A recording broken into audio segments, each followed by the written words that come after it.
Yes, Lord, Kadai and Debu, in the name of Jesus, Father, Lord God, once again, we give it to you.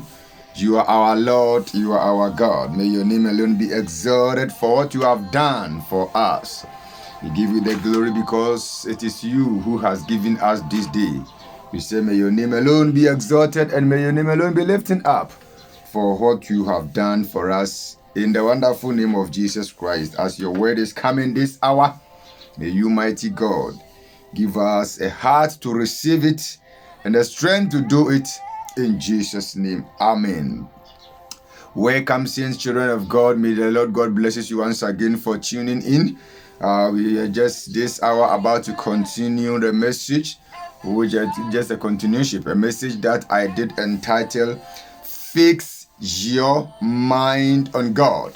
And if you were following, remember we have talked about fix, we have talked about mind, and this hour we are about to talk about God a little bit, which we can never finish talking about God in our whole entire life. So this few hours or few minutes, I'm just coming to share something small with you about God. Then we will continue another time. Hallelujah.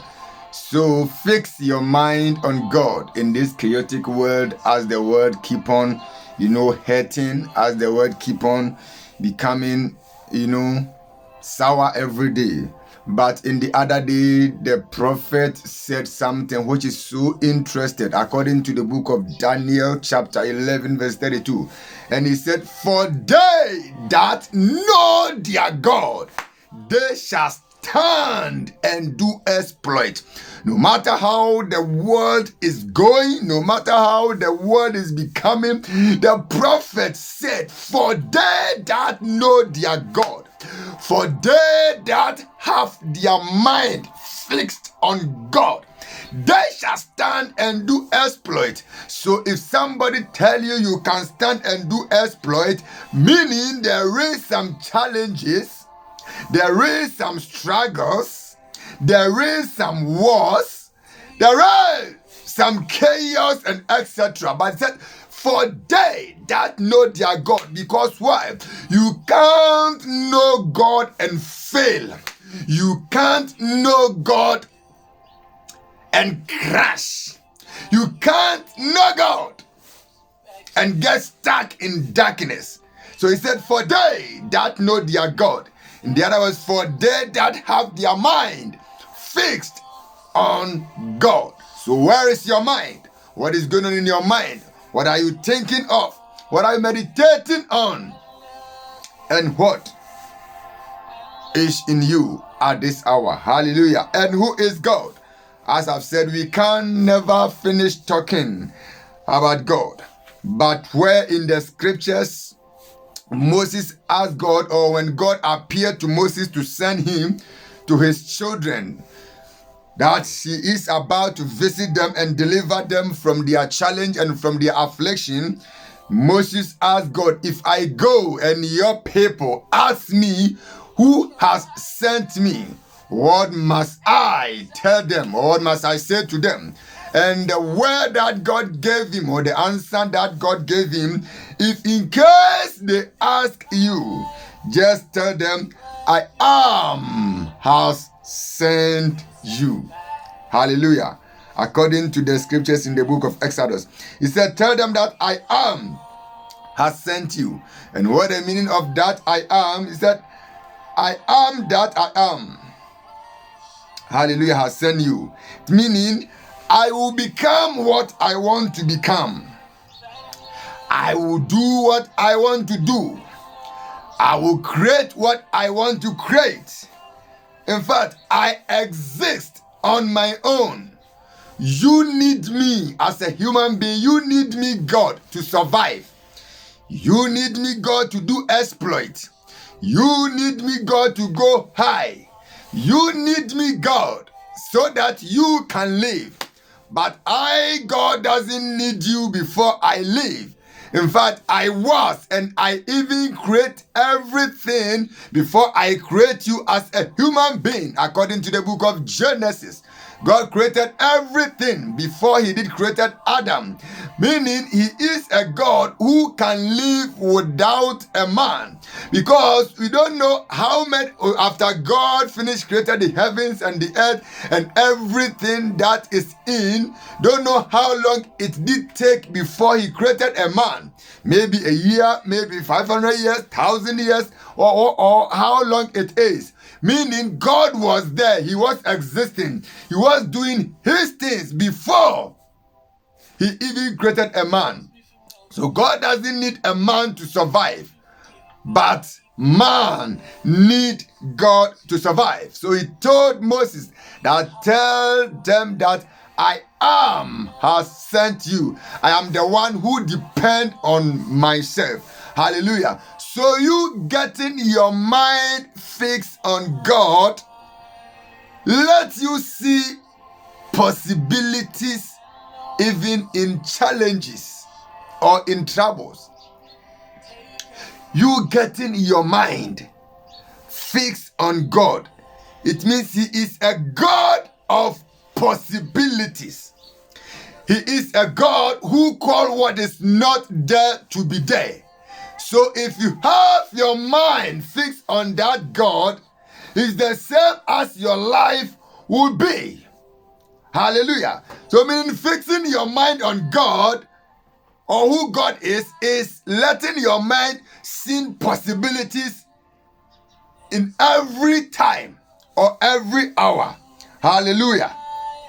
Let us just read this scripture and talk about it a bit, as time is not on our behalf. According to the book of 1 Samuel chapter 17. Verses, let me just read from verses number 31. Yeah, now when the words which David spoke were heard, they reported them to Saul, and he sent for him. Then David said to Saul, let no man's heart fail. Because of him, your servant will go and fight this Philistine. Verse 33, and Saul said to David, you are not able to go against this Philistine to fight with him, for you are youth, and he a man of war from his youth.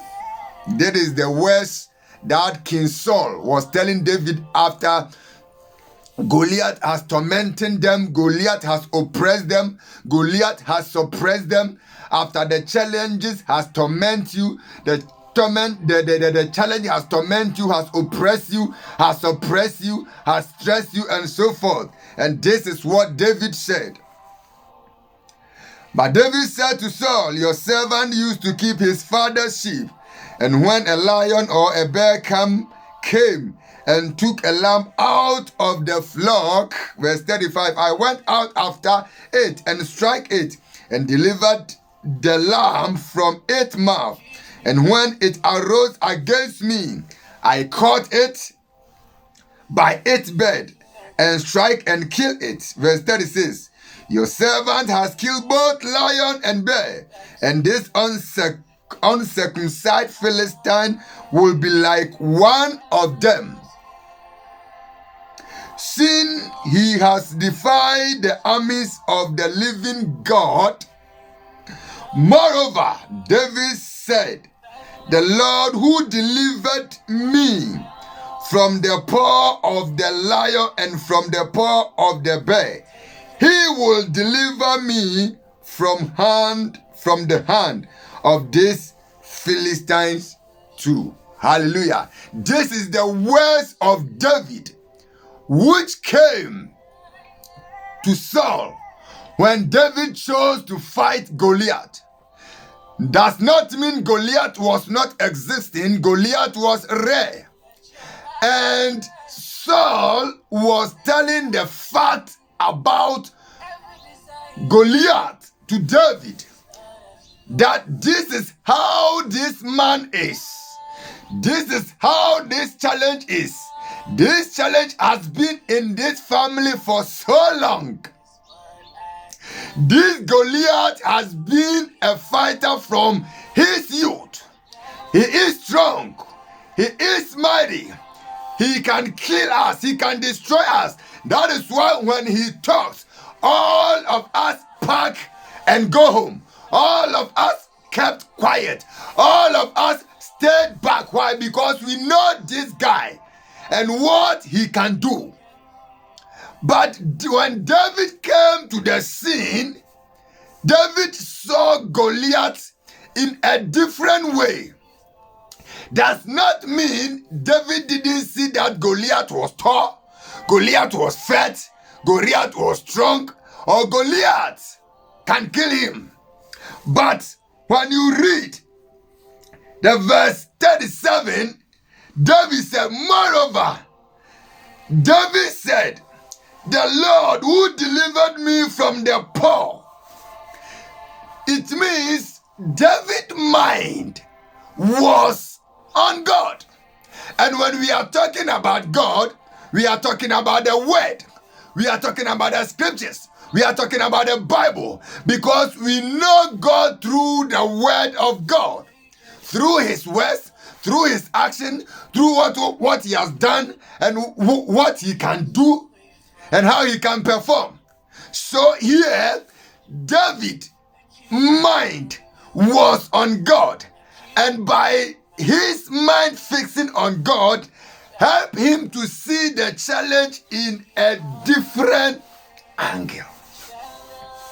Meaning, no matter how this world is going, no matter how that challenge is big, no matter how that trouble is big, no matter how that enemy is scary, if we can get our mind fixed on God, we can overcome that challenge. Therefore, at this hour, what is really going to your mind and what are you really meditating on? Your mind drives your whole body. As we have already said in the former broadcast, it's your mind that is driving your whole body. So if the mind is corrupt, your whole body will corrupt. If your mind failed, your whole body will fail. But if your mind is healthy and your mind sees the victory will come to you in any challenges. Therefore, what I am communicating to you this hour is, if you say fix your mind on God, it means fix your mind on the word. Because when you are in challenge, the word can deliver you. In the other day, Psalmist said in the book of Psalms, he said, promotion never comes from any man. Promotion never comes from north. It doesn't come from west. It doesn't come from east. It doesn't come from south. But promotion comes from God. Meaning, if you need a promotion and your mind is on the word can promote you. God can promote you. God can heal you. God can deliver you. God can give you victory. God can give you riches. God can establish you. God can anoint you. God can increase you. God can multiply you. God can protect you. God can preserve you. God can save you. Therefore, at this hour, I challenge you to fix your mind on such things. And by fixing your mind on God, will let you see possibilities even in times of challenges and difficulties. God didn't bring you this far to leave you, not to forsake you. Therefore, fix your mind on God so that you can see possible in this dangerous world that we are going through. We will continue, but I challenge you that fix your mind on God and it will be a blessing to you. In Jesus' name, amen.